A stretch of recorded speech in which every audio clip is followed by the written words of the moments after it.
Renatinha, um papo bem interessante hoje e também muito importante na frequência, né? Exatamente. É o mês de junho, né, que ganha a cor laranja para poder simbolizar e chamar atenção também para leucemia, né? E a importância de se tornar um doador de medula óssea. A campanha, ô Márcio, também enfatiza a prevenção e o diagnóstico da anemia, que pode ser um indicador de leucemia, tá? É verdade. Para falar mais sobre esse assunto, a gente convidou a hematologista Paula Rayane Chaves, que já está aqui no estúdio para trocar uma ideia com a gente, bater um papo. Boa tarde, Paula, bem-vinda, tudo bem? Boa tarde, obrigada, tudo jóia, e você? Tudo ótimo. Melhor agora, já falamos aqui que a gente está com inveja da Paula, né, Renatinha? Com certeza. Quem toma vacina é hashtag invejinha, a Paula é uma delas. Hashtag inveja. Mas tudo bem, um dia a gente chega lá, Não, um dia a gente chega lá, tomara que seja esse ano, né? Estamos torcendo por isso. Na torcida. Na torcida também, né, Paulo? Tá ótimo. Vamos começar nosso papo então, Paulo. Eu queria que você explicasse o que é a leucemia, né? E como é que a doença pode ser diagnosticada. Então, vamos lá. A leucemia, ela é um tipo de câncer que acomete a medula óssea. A medula óssea é a fábrica do sangue. Então, todas as células que a gente produz, que a gente checa no hemograma, elas são fabricadas nessa fabriquinha que chama medula óssea, que é no popular tutano. Toda vez que acomete, tem uma doença clonal que começa a se produzir, reproduzir células neoplásicas nesse lugar, a gente começa a pensar na leucemia. Então, a leucemia vai produzindo essas células clonais que começam a ocupar o espaço, o lugar das células normais. E com isso, o paciente começa a apresentar alguns sintomas que a gente começa a atribuir isso à leucemia. Ela pode ser interpretada e classificada de vários tipos. Os principais são 4, que são as leucemias agudas, 2 tipos, mieloide e linfóide, e crônica, também 2 tipos, mieloide e linfóide. Os principais tipos que a gente tem que ter um pouquinho mais de atenção e correr atrás para esse diagnóstico mais precoce, para a gente intervir mais rápido, são as leucemias agudas, tanto mieloide quanto linfóide, porque quanto antes o tratamento ser instaurado, mais rápido e melhora e aumenta a chance de cura do paciente. E como é que faz o diagnóstico, Paula? O diagnóstico, ele é simples, ele pode ser feito através de um hemograma, que é um exame de sangue muito fácil e acessível para todo mundo, né? A gente pede esse hemograma como rastreio para aquele paciente que tem sintomas que nos sugerem esse diagnóstico. Então vamos pensar nos sintomas da leucemia. Os sintomas da leucemia que a gente tem que nos chamam a atenção são as carências daquelas células produzidas na medula óssea. Então o principal sintoma é anemia. Então neste caso aqui anemia não doença, anemia sintoma. E aí o paciente começa a ter fadiga, cansaço, começa a ter rendimento menor nas atividades dele do dia a dia, dor de cabeça que não consegue resolver muito bem, falta de ar. E aí ele pode ter também agora a redução das células brancas, dos glóbulos brancos, que a imunidade cai, ele fica mais suscetível à infecção. Ele pode ter também acometimento das células, das plaquetas, né? Que são fragmentinhos de célula. E aí com isso ele tem aumento de sangramento, fica roxo, vários pontinhos roxos na pele, sangramento na gengiva. E aí esse paciente chegou com essas queixas, a gente tem que fazer logo um hemograma para começar essa investigação. Certo. Ô Paula, e tem aí, a doença acomete, aliás, algum grupo específico de pessoas? Ela não tem, assim, um grupo predileto, mas a gente fala que os rastreios, eles têm algumas faixas etárias principais. A leucemia linfóide aguda, ela gosta muito de criança. Então, assim, crianças de 1 ano a 5 anos, a gente fica mais atento nesse rastreio, com manchinhas vermelhas, muita febre, muita prostração, aquela criança mais pálida é um grupo de risco para esse tipo de doença. E depois o adulto jovem, a partir dos 40 anos, a gente também volta a ficar mais atento. E idosos, no geral, tanto para leucemia mieloide quanto na linfóide, acima de 60 anos também em grupo de risco. E qual que é o tratamento para leucemia, Paula? Tem cura? Dependendo da leucemia, a gente fala em cura sim. A leucemia aguda, a gente busca a cura assim que a gente fechamos um diagnóstico, a gente tem que buscar essa cura. Ela é feita em ciclos, né, em etapas, e costuma ser um tratamento às vezes até demorado. Na leucemia linfóide um pouco mais, na mieloide um pouco menos, e a gente usa quimioterapia, pode ser feita a radioterapia, e a gente fala que a gente consolida esse tratamento no final, nas leucemias agudas, com o transplante de medula óssea. Certo. Ô, doutora, e como que faz aí para poder prevenir a leucemia? Aliás, tem jeito também? tem jeito de prevenir. Existem alguns fatores de risco que a gente fala que são um pouco mais específicos para leucemia. Certo. Tabagismo é uma coisa que a gente pode prevenir, né? Ele aumenta um pouco o risco, não é um risco tão expressivo, mas ele aumenta, então evitar este hábito, né? Se ajuda na saúde em vários outros aspectos.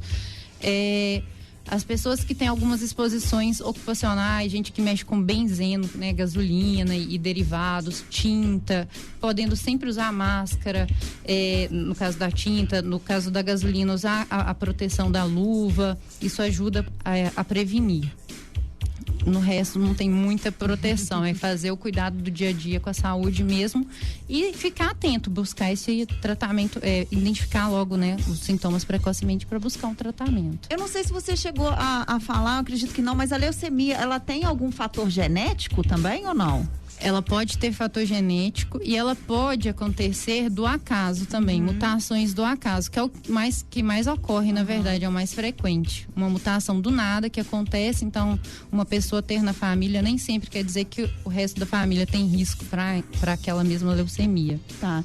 Você falou, Paula, sobre a doação de medula óssea, né? Eu queria que você explicasse a importância, então. Então, como ela é a consolidação desse tratamento, que a gente busca a cura do paciente, ela é fundamental, ela é o principal passo, né? O que fecha com chave de ouro. E aí, para isso, a gente cadastra esse paciente num banco de receptores de medula óssea, e aí ele fica buscando, né, num banco nacional e às vezes até internacional, uma pessoa que tenha medula compatível com a dele. Isso é extremamente difícil, porque o nosso banco, ele é reduzido, a gente não tem tantas pessoas quanto a gente gostaria que tivesse.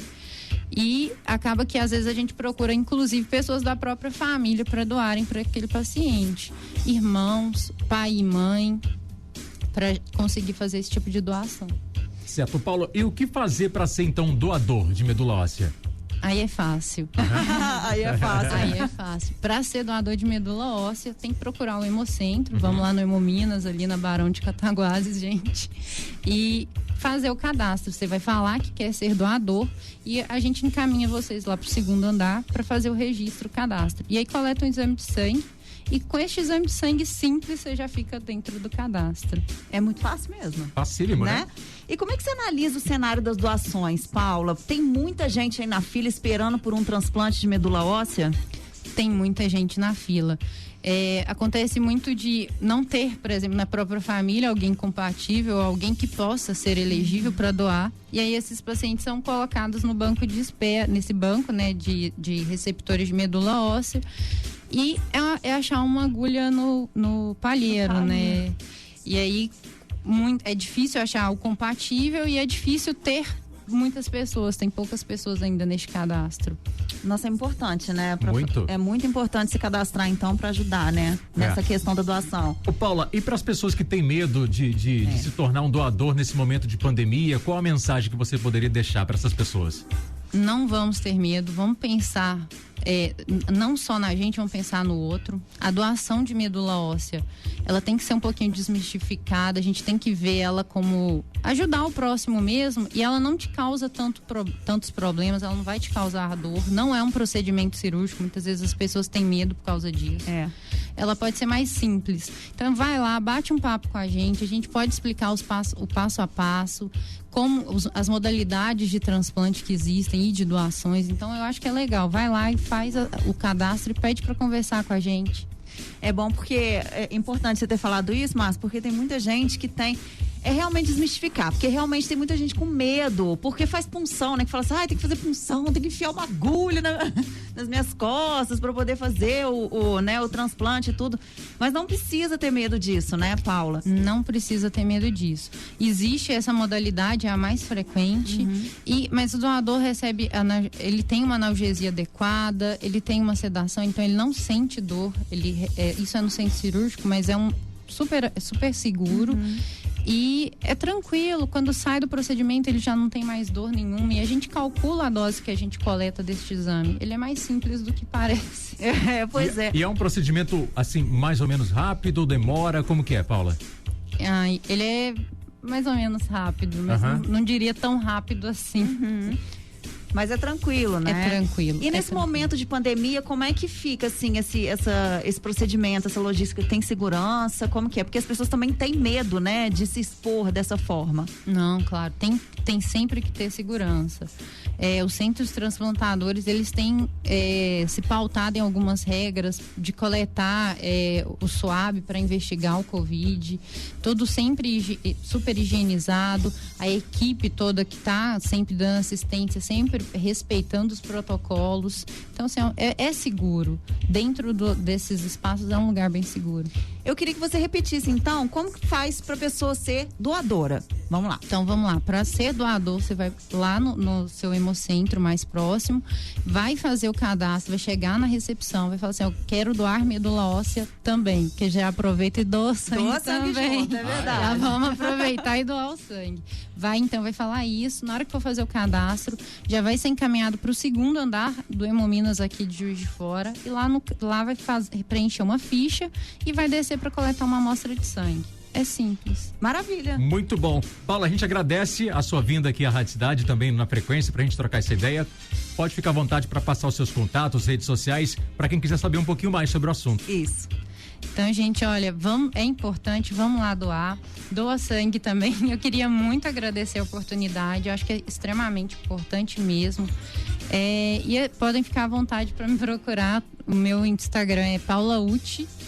E é fácil de achar. Qualquer coisa que podem perguntar por lá também, que eu tiro dúvidas. Muito bom. Certo, chegou uma pergunta aqui, vou aproveitar chegou? então, antes da gente finalizar. Um ouvinte perguntando aqui se quem teve Covid pode doar. Pode doar, sim. Quem teve Covid tem que aguardar um período de 30 dias para procurar o hemocentro, tá bom? É para sangue também, né? Para sangue também. E medula também, tá? É o mesmo procedimento, né, Renatinha? Procedimento. Paula, obrigado então e até a próxima. Paula. Valeu, Obrigada a tamo vocês. junto. Tchau, tchau. Abraço, Paula.